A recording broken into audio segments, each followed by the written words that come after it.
Hello, everyone. Devin here with Ratboy Collectibles and Gaming. I just got back earlier from the Too Many Games convention in Philadelphia and had a great time. Just wanted to show off a couple of my pickups that I got today and go into the biggest thing that I got today that made me the happiest to see, which is a board game, but we'll get to that. Now, beginning with, I wanted to give a little shout out. There was a booth that I got this item from, Studio Kitsu. Their website is studiokitsu.net, spelled Kitsu. I love my Nintendo Switch, so I like to make sure that it's kept clean and well taken care of. It was this little item. I thought it was an interesting thing because it's a little pouch that you can flip open into a screen protector cloth. So, and I love Kirby, so I thought this was an awesome little print to see. It's very adorable. So if you're a Kirby fan, very cool. They had a lot of different prints from anything from Studio Ghibli's Calcifer, of the Howl's Moving Castle movie, and various other things like that. So I thought it was very neat.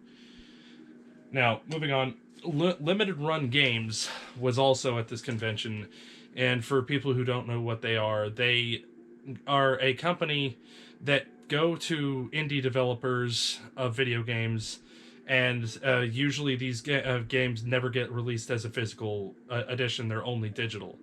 So this company goes to them and says, hey, we're going to produce 3,000 copies of your game on our website and be done with it. So they release a lot of Nintendo Switch games, and that I like getting their collector's editions. I picked up Iconoclasts.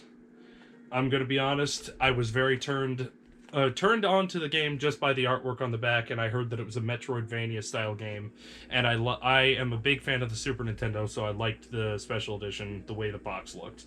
So that was very cool to me.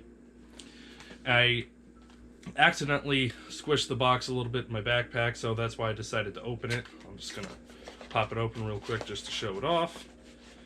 Came on with this neat looking poster, artwork from the game. If I can get it open.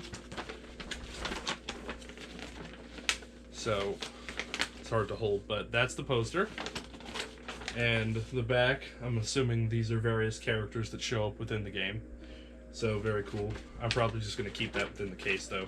Don't really have a lot of room to be able to hang it up, as you can probably see here.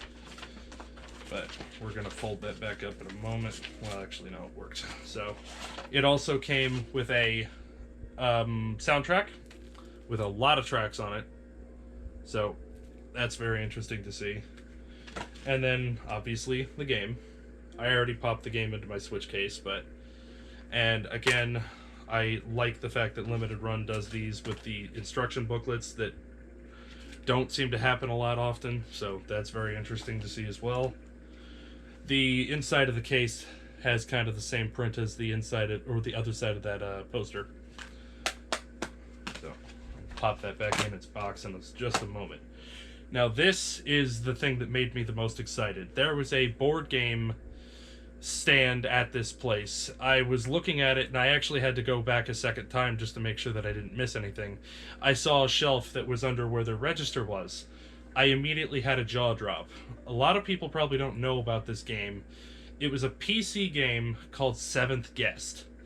It came out in 1993, if I'm not mistaken. It was one of the first video games, if not the first video game, to be on the PC only on a CD-ROM.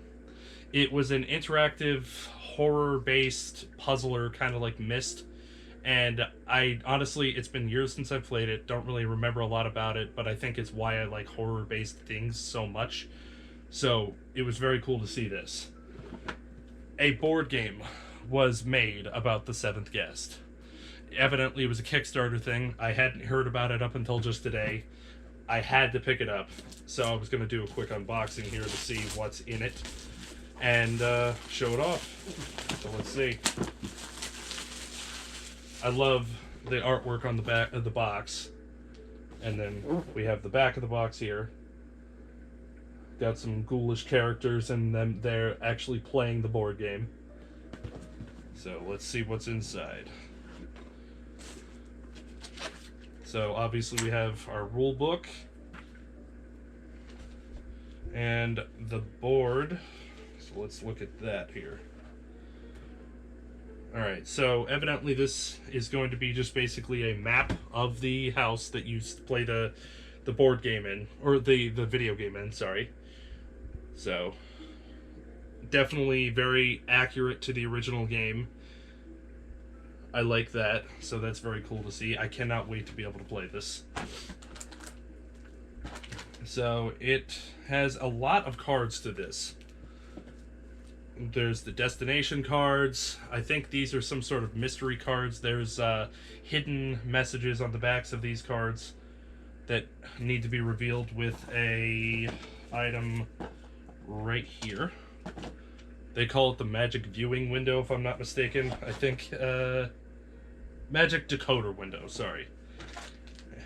So, and here's all the pieces. Just standard gray, but I don't mind. They look pretty cool. And this is interesting. The dice for the game. I like the fact that it has that cool looking font. The black and green lettering on it. I like that a lot. It's pretty big too. And yeah, so there's some of the mystery cards. I'm probably going to be doing a video of me actually playing this with various people once I actually learn the rules and get into it. So, yep, that's it for today. Just wanted to, like I said, show off my buys from the convention. So, again, share this with a friend and come on with that journey of the toy hunting with me. Thank you. Bye.